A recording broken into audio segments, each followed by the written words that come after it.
Hi friends, we've been talking about the water cycle, and I have a great story for us about a snowflake. Is a snowflake water? That's right, a snowflake is water in its solid form. So let's see the snowflake, a water cycle story. In January, on a moonless night, a tiny snowflake fell from a great gray cloud. It floated slowly downward with thousands of other flakes coming to rest on the jagged peak of a mountain. In February, a wind whistled over the mountain, carrying the snowflake back up into the air. The snowflake twisted and spun, swirling into a pond on the mountainside. The snowflake melted into a droplet, but as the days grew colder, the pond froze. In March, as the sun grew warmer, the ice began to melt. The snowflake became a droplet of water once again. It fell through a crack in the rocky pond bottom and trickled down into the ground. Downward it sank into the blackness within the mountain. Along with millions of other droplets, it splashed into an underground stream that flowed deep into the earth. After a long journey, the stream turned upward, bubbling through the ground in an icy spring. Sparkling in the sunlight, the droplet rushed into the brook. It danced around some stones, spilled over a waterfall, and surged into a raging river. The droplet flowed past villages and cities, under a great gray bridge where cars and buses carried people to and fro. In May, a shiny metal pump sucked the droplet through a maze of zigzagging pipes into the irrigation system of a nearby farm. That's like a sprinkler system. It spun through a long rubber hose, swished into a spinning sprinkler, and squirted up into the air. The droplet flew in a great arc, landing at last on the leaf of a cabbage plant. In June, in the chill of the morning, a heavy blanket of fog rolled in over the farm. The droplet slowly started to evaporate and flowed up into the thick grayness. But soon the rising sun began to bake the air as the fog rose high into the sky and became a cloud. In July, the cloud joined a mass of other darkening storm clouds. Lightning flashed, thunder rumbled, and a torrent of raindrops dived towards the earth. The droplet rocked downward and splashed into the clear waters of a reservoir. It was sucked through a series of filters that removed all the dirt particles until only pure water remained. In August, the droplet swished through a long metal pipe. It was pumped into a smaller pipe and then into an even smaller pipe, where it suddenly stopped and started, again and again in herky-jerky motions. In September, in her bathroom, a young girl twisted a faucet and the droplet poured out into the bathroom sink. The girl dipped her hands into the water and lifted the droplet onto her cheek. A second later, it was falling, splashing, swishing, spinning through the drain into another dark pipe. In October, after a long dark journey, the droplet poured out into the ocean. It flowed past fields of waving sea grasses, over corals of many colors, and into the mouth of a great striped fish. Passing through the fish's body, the droplet returned to the sea. November, rising up to the ocean's surface, the droplet was pulled steadily towards the shore. On the crest of a mighty wave, it bubbled into foam, crashing onto the sandy beach of a tropical island. And then in December, in the sunlight of a winter's morning, the droplet evaporated. It rose into the air, entering a great gray cloud.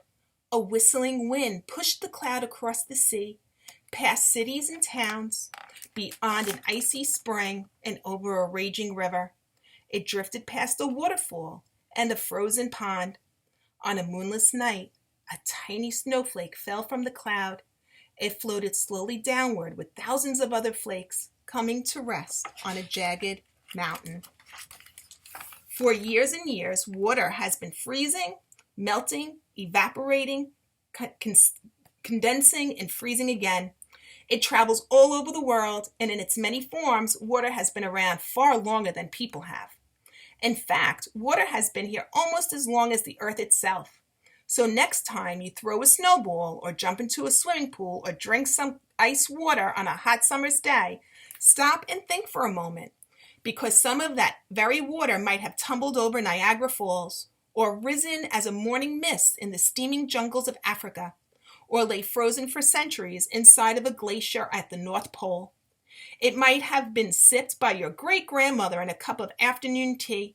It may have been used by Abraham Lincoln to scrub his hands before dinner in the White House.